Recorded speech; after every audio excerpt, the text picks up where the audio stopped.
अस्सलाम वालेकुम प्यारे पाकिस्तानियों, क्या हाल है। उम्मीद है ठीक होंगे आप लोग। लेकिन आप लोगों ने जिस तरह का स्टिल स्टैंड किया हुआ है ना, जिस तरह का आपने खामोशी पिन ड्रॉप साइलेंस किया हुआ है, आप कहीं पे महसूस नहीं होने दे रहे दुनिया में कि आपको कोई तकलीफ भी है। अभी तक मैं भी बाकी पाकिस्तानियों की तरह, अभी से मुराद ये है कि 2-3 साल पहले तक या 2 साल जब से इमरान खान की हुकूमत गिराई गई है, एक मर्द कलंदर ने इनको नंगा किया। किसको नंगा किया? सबसे ज़्यादा फौज को, जो सबसे ज़्यादा छुपी हुई थी पर्दों के पीछे। कभी वो सियासतदानों पे जुर्म डाल देते थे, कभी वो किसी और पे, कभी किसी पे। जहाँ लड़ाई झगड़े की बात आती थी वहाँ इंडिया का नाम आ जाता था।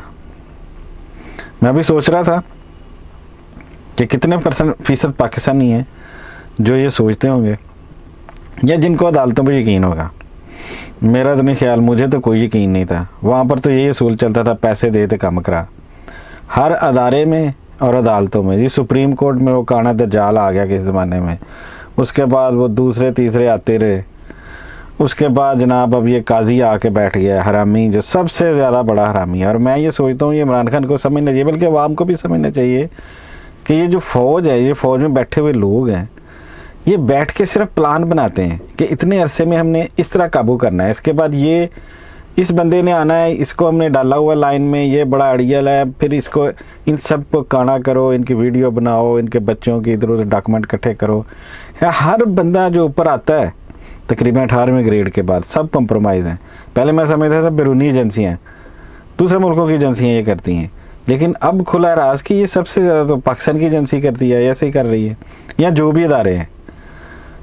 आजो इसका एंड गेम ये है कि जो फौज जो है ना, वो सिर्फ इसी काम पे होते हैं, वो यही बैठ कर वो कैलकुलेट कर रहे होते हैं। जैसे मैंने कल वाली वीडियो में बताया था कि उन्होंने डिपार्टमेंट बना दिए हैं कि तुमने ये करना है, इतने इतने हमारे जो लोग हैं या ये जो जर्नल है ये जजों पे तैनात है, वकीलों पे तैनात है, ये जो है इन लोगों पे तैनात है, ये जो ब्यूरोक्रेसी है इस किस्म की, पुलिस वगैरह इन पे तैनात है, इनको लगा दिया, ये इस तरह इनको काबू करो। और अब हर बंदे को, लेकिन एक बात और है, तकरीबन 1.5 साल पहले से या 2 साल पहले से हर बंदे को, नहीं तो पाकिस्तान के तकरीबन 80% अवाम को, जो मेरी तरह से इस साइड से जाहिल थे, फ़ौज पे यकीन था, पूरा यकीन था कि हर मसले में, हर प्रॉब्लम में। इसलिए मैं 3-4 साल इमरान खान की मिन्नतें करता रहा कि ये जो लोग गालियाँ दे रहे हैं, ये जो बिके हुए हैं, ये जो नवाज शरीफ जैसे हैं गद्दार हैं, या जो मुनाफिक हैं, या ये जो करप्शन कर रहे हैं, गद्दारियाँ कर रहे हैं, आप इनको क्यों नहीं पकड़ रहे? आप क्यों नहीं अवाम का साथ दे रहे, बल्कि इनका साथ, बल्कि कुछ नहीं कर रहे हैं। बाजवा को गालियाँ पड़ रही हैं, ये जितने भी यूट्यूबर दूसरे सब ठंड प्रोग्राम चल रहा था। और बाद में पता चला कि ये तो खुद करवा रहे थे, इनका अपनी एक डबल पॉलिसी चल रही थी। ये तो एक पूरा नवाज शरीफ को भेज के, ये तो मैंने भी उस वक्त सोचा था, बल्कि जो मेरे जानने वाले उनसे बल्कि वीडियो भी शायद बनाई होगी उन दिनों। नवाज शरीफ को बाहर भेजना इमरान खान की पॉलिटिक्स की या ज़िंदगी की सबसे बड़ी गलती है। इसने उसकी बेटी को रोक लिया, उसके बाद वो क्या कहते हैं ना कि वो इस तरह पानी बिन जल मछली की तरह वो तड़पती रही है, और उसको फुल, मैं देखता हूँ यार इतनी आज़ादी दे दी है इनको, यकीन नहीं होता था। बाद में पर राज खुला कि ये तो खुद करवा रहे थे फौज सारा कुछ। अब ये कभी कभी सोचता हूँ, फिर मैं वीडियो बनानी छोड़ दी। हकीकत यह है कि दिल बर्दाश्त हो के आप लोगों से। हमारा खून बहता है और हम देखते रहते हैं, हमारे घर जलते हैं, हमारे खेत जलते हैं और हम देखते रहते हैं। हमारे हाथों की मेहनत, हमारी मां बहनों की इज्जत लूटी जाती है, हमारे बड़े बूढ़ों की पगड़ियां उछाली जाती है हमारी आंखों के सामने, और हम बुज़दिलों की तरह खड़े खड़े देखते रहते हैं। क्या हो गया है हमें? क्या हमारी नसों में खून की जगह पानी बहने लगा है? इस जुल्म के खिलाफ उसमें जोश नहीं खोलता है। राणा प्रताप की कसम, मेरा खून खोलता है। मां भवानी मुझे ताकत दे, मैं इस पाप को मिटा कर रहूंगा। तुम में से कोई मेरे साथ आता है तो अभी आए, वरना ये पीड़ा मैं अकेले उठाने जा रहा हूं। एक बार फिर सोच लो बच्चों, तुम में और उन डाकुओं में क्या फर्क रह जाएगा? बहुत बड़ा फर्क रह जाएगा दादा। वो पाप का बोझ बढ़ाते हैं और हम पापियों का बोझ हल्का करेंगे। कि कोई बंदा जो है उसमें कोई आय नहीं नजर रही। ये चीज़ सब ख़ास तौर पे एशिया में या हिंदुस्तान पाकिस्तान में कि मेरा डंग टप देना पे अब ठीक है, मेरा काम चलना चाहिए। ये गुलामाना सोच की इंतहाई थर्ड क्लास सोच होती है। जितनी मर्जी ये लोगों की वीडियो देख लो, गुलामों की वीडियो जो फिल्में आई हैं, अमेरिका हॉलीवुड की फिल्में आती हैं, उनमें यही दिखाया जाता है। जो इंडियन फिल्में भी इस तरह की आती हैं इस किस्म के टॉपिक पे, उनमें यही दिखाया जाता है कि बाकी सब सहमे खड़े हैं, एक को मार पड़ रही है और कोई उसकी मदद नहीं कर रहा, उसको मार के भी चले जाते हैं सारे। ये 60 70 80 100 बंदा खड़ा है डर के सहम के और 5-7 बदमाश मार रहे हैं।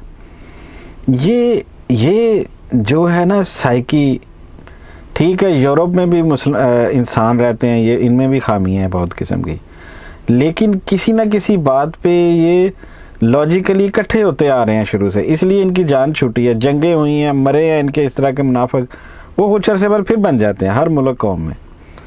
पाकिस्तान में अब सारे ही मुनाफिक हैं, सारे ही एक अदारे ने काबू कर लिए हुए हैं। और ये अदारा किन से हिदायत ले रहा है? अपने आकाओं से जो बरतानिया में या अमेरिका में बैठे हुए हैं, शुरू से उनकी वफादारी ले रहा है। फौजी बता रहे हैं, जाकर उनको सलूट करके कहते हैं आज भी हम मलका की फ़ौज हैं। तो लोगों होश में आओ, अब ये कंजर और पड़कंजर आया बाहर से लेके उसको आया, किस तरह उसको ऐसे उसको फूलों की सेज पे बिठा के जो है ना उसको वज़ीर-ए-आज़म हाउस तक पहुंचाने के चक्कर में ये किसी ने उंगली तक नहीं लगाई। उधर से नूरा कुश्ती चल रही है जो वो कर रहे हैं पीपल्स पार्टी वाले या दूसरे तीसरे। फजल रहमान ने एक अदा बयान दाग दिया, सबसे बड़ा मुनाफिक मौलवी पाकिस्तान में फजल रहमान। और बाकी लोगों, आप रोटी अपने हाथों से कमा के खाते हो, ये मौलवी आपको कुछ नहीं देते सिवाय लड़ाई झगड़े और फसाद के। इन्होंने फ़िरके बनाए हैं और लोगों को तकसीम दर तकसीम कर दी है। इसलिए होश में आओ, अकल के नाखून लो। ये जो मौलवी कहता है मस्जिद का उसके पीछे चल पड़ते हो ना, अब रुक जाओ, अब अकल कर लो। ये सब एजेंट हैं, या सारे नहीं तो 95% इनमें से एजेंट हैं, वो सारे इसी अदारे के एजेंट हैं। इनकी इसी अदारे के बंदे बैठे हुए हैं हर जगह पे, जो हर किस्म की पल पल की खबर उन्हें पहुंचा रहे हैं। ये अब आपने सोचना है। इसलिए मैंने कहा था आपकी सिर्फ एक कामयाबी है कि आप इकट्ठे हो के पुरअमन एहतजाज करें। आप लड़ नहीं सकते। ये जिस तरह रशिया किस ज़माने में टूटा था, उसके अंदर KGB इसी तरह फैली हुई थी, घर घर में। एक फैमिली में भी पता नहीं था उनको होता कि ये कौन कौन इनमें जो एजेंट है उनका। इसलिए इनसे किसी रहम की, किसी नेक दिली की उम्मीद ना रखें। उठें, बोलें और अपने हक़ के लिए बोलें। इमरान खान आप ही के लिए बोलने की वजह से अंदर हुआ है, उसको खुदा के वास्ते आप लोग निकलें, पुरअमन एहतजाज करें, बाइकआउट करें। अपने गली मोहल्ले में जितने भी झूठ बोलने वाले सहाफ़ी हैं, दूसरे तीसरे हैं, या जो भी मिलता है, जज मिलता है, वकील मिलता है, कोई सियासतदान छोटा मोटा कुत्ता बिल्ला, इनके बाइकआउट करें। इस मैसेज के साथ ही मैं अपने आज का वीडियो बंद करता हूँ। पाकिस्तान जिंदाबाद, पाकिस्तानी कौम पाइंदाबाद। खुदा हाफिज़।